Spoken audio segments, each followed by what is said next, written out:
afternoon and thanks for joining us. I'm Judy Simpson. It's not always easy to plan for the future, but if you're involved in a family business, then estate planning is critical. While the intergenerational transfer of any business presents challenges, the uniqueness of a family farm makes transferring the farm business even more difficult. To help farm families with farm transfers, UVM Extension offers a series of educational workshops. Across the Fence's Keith Silva tells us more. Make no mistake, a farm is a business. Like any business, a farm's success is often linked to its longevity. For a family farm to last generations means transferring ownership from one generation to the next. If there isn't enough money, how are you going to make it go? Yes, since 1990, University of Vermont Extension has been offering transferring the farm workshops in Vermont and New England. The workshops cover estate planning, taxes, and choosing a business model to best suit each farmer's situation. Me and my wife are pretty well gung-ho. We want to do this, and like I said, we're moving forward with trying to think out what plans and steps we can start to take. I want to have a full understanding of all the options available to us, and this is a great way to start seeing those different options and where we can go next to get more information. So we're interested in having a little more time off eventually. So we figured we'd get the planning process going while we're thinking of other things we'd like to do. There's a lot of different facets to the whole thing that we weren't really aware of when we began. Such as? Well, all of the different ramifications of whether you have the LLC versus the corporation, or whether we wanted to be partnerships, and just all the different ramifications of those different structures. The different things you can do as far as putting the land into those, and the tax ramifications of everything. It's nice to have UVM Extension here giving us this information in a platform. It's not intimidating. The information is here for us to come get it, and it's given to us, it's laid out in a way that's easy for us to see, and it's very useful to have this information together, whereas maybe with the lawyer I'd get some of it and some of it online, and putting it together would be a little more difficult. I appreciate the way that UVM Extension is reaching out to farmers and providing us with this information. Like I said, I'm learning from the process, and it's helpful to have somebody pulling the information together for us and providing us with the opportunity to ask questions and get information before we have to pay the lawyers and the accountants. So it's not. It's said success breeds success. For these businessmen and women, a farm transfer ensures their business will continue to be successful for generations to come. In Middlebury, I'm Keith Silva with Across the Fence. UVM Extension is offering 2 farm transfer workshops this month. There's an April 8th workshop in Brattleboro and one on April 10th in Burlington. For more information, check the website on your screen. It's uvm.edu/farmtransfer. You can also get workshop details by calling 802-656-2109. Well, joining me now is Extension agricultural economist Bob Parsons. Bob is the leader of the farm transfer workshops, and he's helped thousands of farm families across New England with successful farm transfers. Great to see you again. Thank you, Judy. Why is this issue of family farm succession or transfer so important? Well, for continuing the farm atmosphere in our working environment here in the state of Vermont, it's essentially we keep these farms, in business, and we have our farmers are aging, and it's been continually across the country. And now we have more farmers over age 65 than we have under age 35. And we have nearly 50% of our farm assets are wrapped up in this age group of over age 65. In the next 20 years, majority of these farm assets are going to be transferred. And what we're working is trying to make sure that the families are doing some planning so that they get transferred in an orderly fashion the way that the farmers want it to do, not have a sudden disaster and saying, now we don't know what to do and we don't have any other choice other than to sell the farm. I think people think it's just as simple as getting everybody around the table and saying, okay, who's up next? Who wants to take over? Well, that could be a little simple, but sometimes it's just hard getting everybody to the table. And it's a complex thing because it's a business. And what maybe makes agriculture a little bit different from other businesses is that the home is the center of the business. The house is usually right on the center of the farm, and your dairy barn's out to the one side of it, the manure pit's out in back of the house, the machinery sheds are around the other side. It's the center of activity.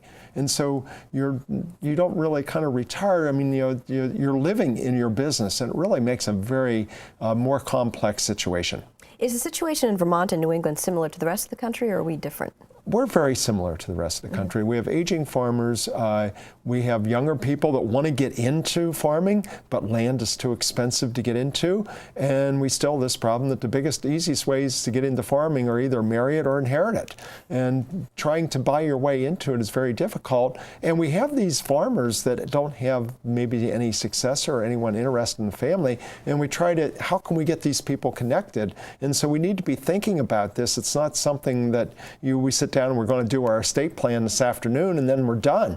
It's like a continual process that goes over maybe 20, 30 years. No kidding. Well, what's the issue that, one of the issues that can be one of the biggest issues is, I guess, fair versus equal. What does that mean? Fair versus equal is a tremendous challenge for many families, and that is, how do you treat the off-farm children in the same with the ones that have stayed on the farm? Mm-hmm. And if you say, well, I'm going to divide the farm up equally between 4 ways, and the child that has been on the farm and has stayed there and helped make that farm worthwhile and helped make the successful business for the parents, they get an equal share.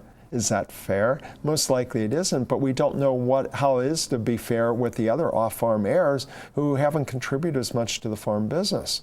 And in many cases, if we split the farm up, that farm business is dead because it needs all that land and all the resources that the farm family owns to make a successful business out of it. So this requires some complex planning. Mm-hmm.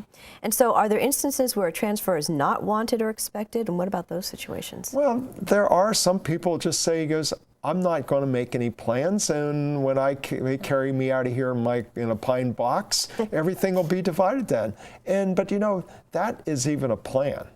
And one of the complexities with this is that if you inform the family that's the way I'm going to do it, well, maybe that at least has it out in the open. One of the biggest difficulties I have is when a parent comes along and says, Judy, don't worry, you'll be taken care of. I know exactly what I want to do. We have it all worked out. You'll get rewarded for spending your life here on the farm. And then when mom and dad die, the will is read, and it was made out 30 or 40 years ago, and everything's split between all 5 children equally.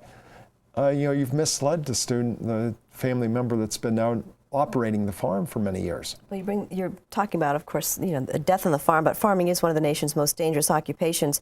And when the worst happened to the Whitcomb family in Williston, it was their transition plan that saved the family farm. We worked through every possible scenario. That one of us wanted to get out, one of us was killed, one of us was maimed. It sounds morbid, but it's so much easier to do that when you're all sitting around doing it on paper and saying what if, than if you have to do it after the fact.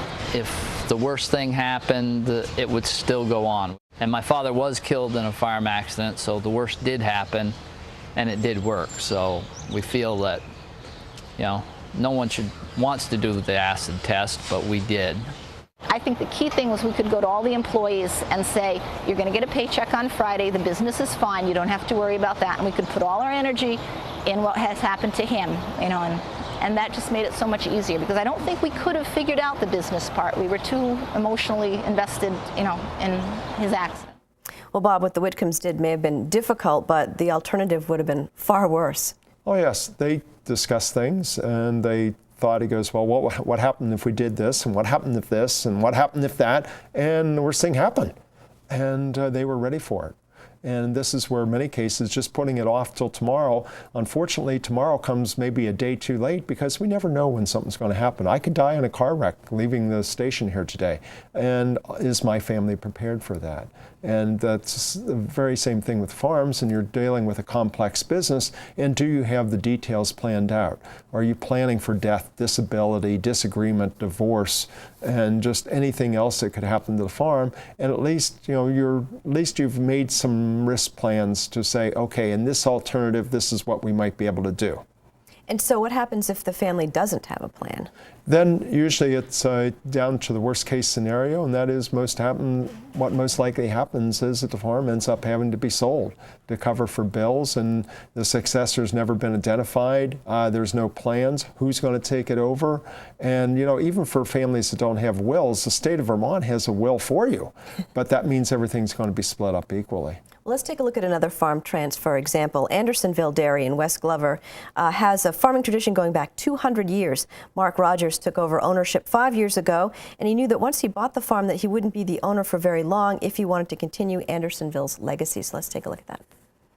Andersonville Dairy has been handed down through the generations to different members of this community, and I knew that it would never always be Mark Rogers' farm. It's Andersonville Dairy, but it was owned by Andersons. There were Shields that lived here. There were Youngs that have lived here, and now myself, and we've all left a fingerprint on it, and it's actually a privilege to be able to offer that same opportunity to another generation that wants to enjoy the land and enjoy some of the benefits that I've enjoyed farming this land.